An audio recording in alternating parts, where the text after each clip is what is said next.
ॐ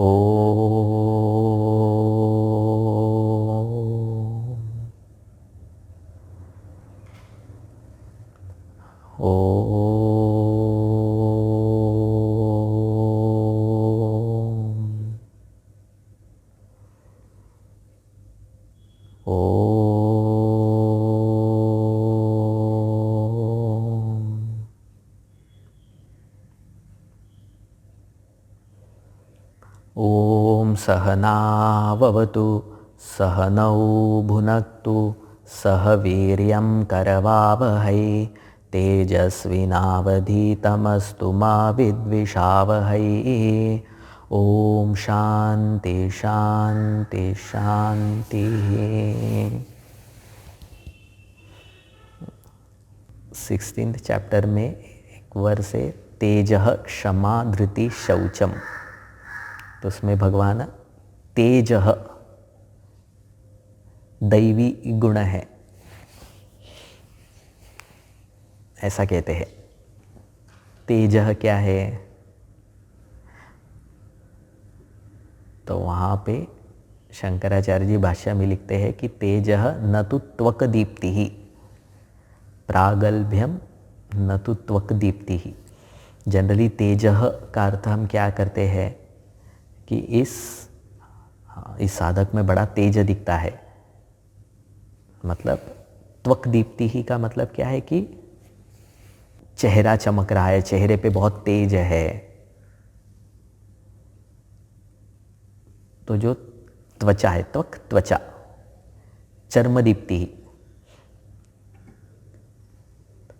तो ऐसा तेज दिखता है। हा? मतलब जो साधक है, संयमी है, महात्मा है, उनमें ऐसा तेज अनुभव में भी आता है। पर यहाँ पे भगवान श्री कृष्ण उस तेज की बात नहीं कर रहे। तेज का अर्थ कर रहे हैं प्रागल्भ्यम, प्रभाव। तो भी क्या प्रभाव है तेज का? तेज माने कौन से प्रभाव को तेज कहते हैं? तो वहाँ पे कहते हैं कि तेज वो प्रभाव है जिसके वजह से, या वह व्यक्तित्व है, वह स्वभाव है जिसके वजह से साधक अधर्मियों के सामने झुकता नहीं, और जो सज्जन है, जो धार्मिक लोग हैं, उनके सामने विनम्र रहता है। कौन से प्रभाव की बात कर रहे हैं यहाँ पे?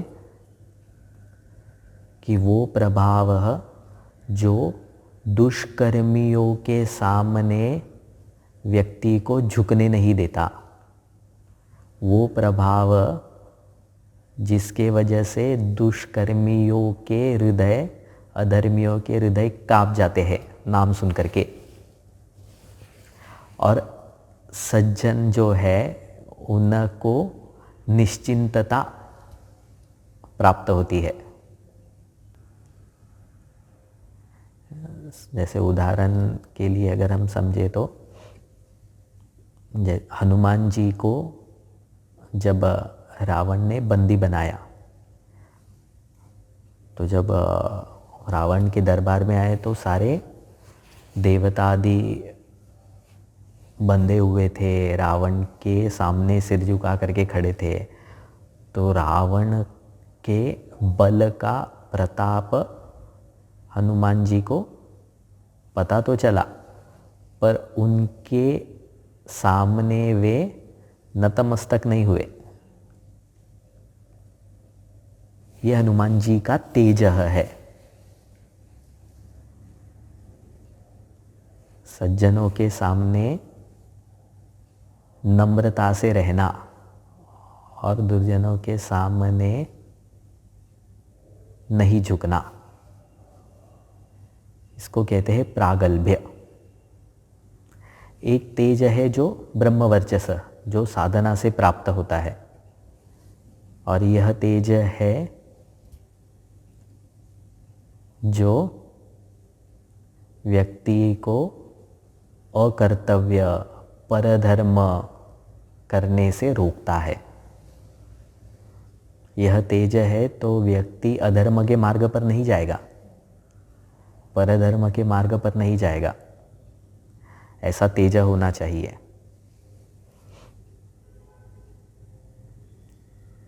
और जनरली एक तो है साधना के कारण जो तेज साधक के चेहरे पे आता है। मुख्य अर्थ तेज का प्रागल्भ्य है, ये जो हम बात कर रहे हैं। और एक ऐसा भी अर्थ है तीसरा कि प्रभाव जो सामने वाले व्यक्ति पे पड़ता है। मतलब जैसे यज्ञ है, जैसे गुरुदेव का यज्ञ है भाई, 5 मिनट तक सब जगह पे बातचीत चल रही है, और जैसे ही गुरुदेव आते हैं तो बिना कुछ बोले एक शांति आ जाती है यज्ञशाला में।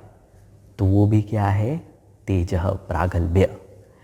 और ये प्रागल्भ्य वो तो ज्ञानी का प्रागल्भ्य है, ज्ञानी का प्रभाव है।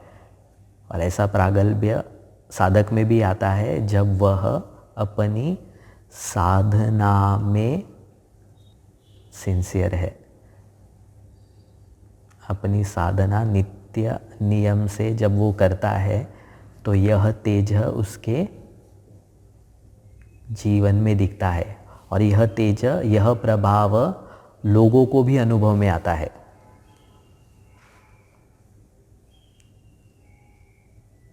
ये कौन सा तेज है? ये साधना का तेज है। साधक अपनी ओर से कोई प्रभाव डाल रहा है ऐसा नहीं है। साधक को वहाँ पे बताना नहीं पड़ता है कि मैं ये हूँ इसीलिए तुम मुझसे डरो, ऐसा नहीं कह रहा है वो। पर उनको देख करके उनकी सन्निधि में ही व्यक्ति के मन में एक परिणाम जागृत होता है, वह तेज है।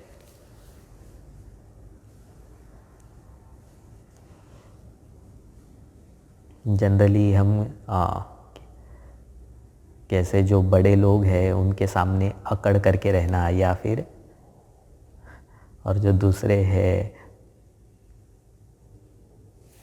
किसी के पास ज़्यादा धन है तो उनके सामने विनम्र रहना, और